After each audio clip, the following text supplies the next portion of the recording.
All right, good morning, everybody. How are you? Daniel Barrett here. It's nice coffee time. It's always nice coffee time.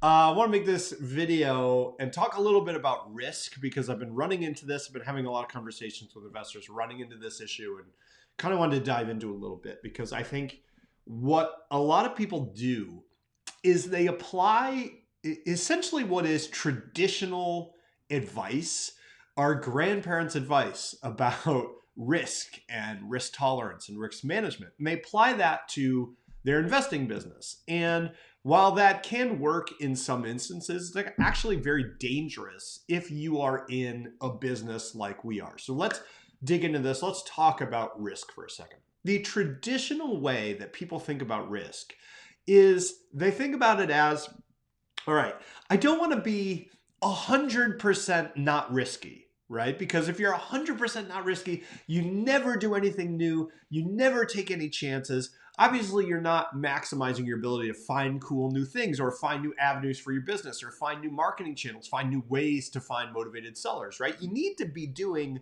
a little bit of exploration in this kind of business world that we're in, right? But at the same time, you don't want to be 100% risky, right? You don't want to bet the farm on every single new thing that you do. You don't want to put your entire life savings into every new marketing channel that you try because that's too risky. And you kind of know that because it's a new thing, you don't know how it's going to perform and it might not work out. So what people tend to do is they tend to go down the middle and they say, okay, I'm going to be a little bit risky and a little bit not risky, and that's going to balance me out. And that balance is what's going to make me safe. But the problem is that that doesn't actually work out that way.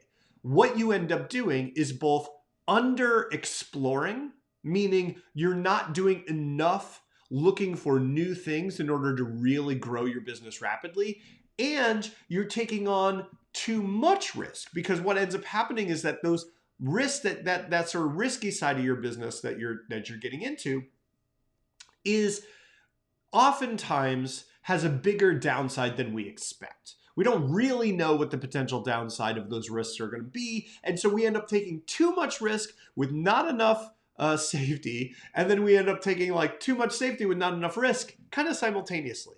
Instead of finding the golden mean, what we end up doing is making a compromise that makes nobody happy and actually exposes us to a lot more danger in our businesses and than we expect. Both the danger of kind of complete destruction where your business explodes, you lose all your money, and then the danger of growing too slowly, right? Which is just kind of another danger where you're just kind of grinding it out forever and you're never really going to get to where you need to be.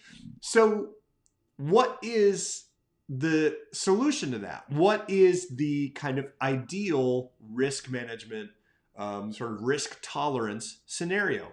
Well, rather than trying to go in the middle, think about dividing those two things and stacking them up on opposite sides of a spectrum. So over here you have absolute safety, almost no risk. And most of your business, you kind of stack in this almost no risk kind of zone. And then over on the other side, you have a relatively small number of relatively small risks that are very risky, by which I mean you are doing experiments that are very risky, very new. You've got no idea how it's going to work, but you're doing them in a way where you cap the downside. So rather than having kind of in the middle where you try to smush these things together, you separate them out and you have incredibly safe channels and then you have very risky channels in relatively small amounts. So how would this work for a real estate investor? Let's say direct mail is your bread and butter. It's the thing you believe in. It's the thing that you trust, right? You know how it works. Most of your business is going to be invested, most of your marketing budget is going to be invested into direct mail because you're like, cool, I know how that works. And then you're going to try a bunch of new channels over here, but put relatively small budgets into them.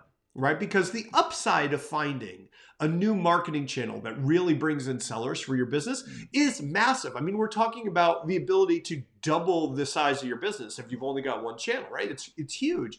But the risk, of course, is high because you don't know how it's going to work, right? Simultaneously, let's say that online marketing is your thing. Online marketing is my thing, obviously, like what I do, right? It's like I help investors get more deals online. That's what I do. And if you ever want to know more about what we do, you want to talk to someone on my team, you can go to motivatedsellerleads.com.